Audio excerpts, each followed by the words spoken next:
Have you ever noticed that certain books have really cool covers, but when they're printed by the printers, the colors on them get a little muddled. They kind of blend into each other. They get kind of murky and muddy colored, and it's just not pretty. It doesn't pop. It's not as vibrant.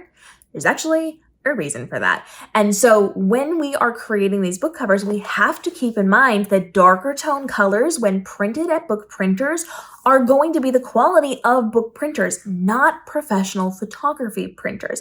As both a longtime professional photographer and an author who publishes a lot of books, I have learned that there is a very big quality difference. And a lot of it comes down to how it's designed and who is printing it and what type of ink is being used to print it. And if your designer was smart enough to use the color spectrum that is made for printing, not just for being pretty. And so when it comes to these book covers, you as the author, you as the publisher have to understand that it's going to have to be changed just a little bit for print. So if you look at this, you can see I've got the orange colors, I've got those dark colors, I've got the blue colors. When I print this book, if I just printed it with the way that it looks here, it would come out very muddied and very brown and very like mixed ink colors. It would not look great. And so I, as the designer, have to then tweak that file to make sure it prints properly so that we have the oranges, we have those dark tones, and we have those blue tones that you can actually see without it getting muddy. When it comes to that, a lot of designers will just brighten that color spectrum. So when you get the file to send to the publisher or the book printer and distributor, it's going to look very bright, because when it prints, it's going to print the normal way. Because those inks with the book printers just get muddled. They get very muddy and murky looking because of the way that they print, because of the printing process, because of the printers that they were using, because they're not as high level, and because it's not always in the correct color spectrum. So with darker books, you always have to make sure you're brightening that before you send it to the printer. And you want to make sure that it is going to be tested before you go out to the public. So if you have a book that is full of dark colors or darker colors that are near each other. So it would be very different if I had these blues not near those dark black colors, right?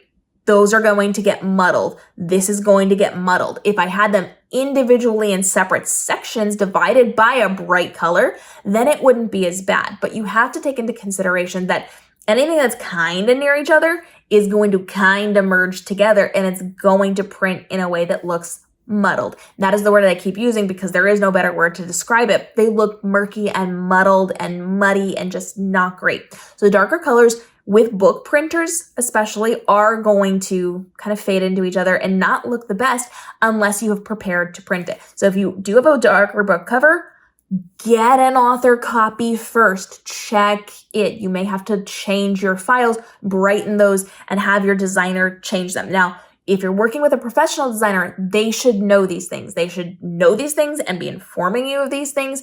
There's a lot of information that you're going to need to know. If it looks different, if it's going to print a certain way, all of that needs to be communicated by your designer. And if they are not communicating this information, they don't know what they're doing. And it's as simple as that. These people should know the different color spectrums. They should know what they need to do to tweak it to print. They need to understand how book printers work. They need to understand that it's very, very different than other types of printers. They use different machinery. It's not going to be a professional photography level where you're going to have very clear pixels. You're going to have very clear colors. They're going to have a lot of different things that are vastly elevated from book printing. I can take the things that I have designed and print them with my photography printers, and they're stunning. I print them with book printers and they're muddy, murky, and disgusting. And so you have to be able to level up. And if your designer doesn't have that conversation with you, if they're not telling you why this file looks different, or if they haven't made the file different, that could be something that you need to check in on. And not every file needs to be made different. Do not feel like just because it's not like blown out colors very bright when you get this file to send to your book printers that they've done something wrong. It just means you maybe need to ask some questions if they're darker color tones. If you have brighter color tones, you probably don't need to ask those questions. You probably don't need to worry about it.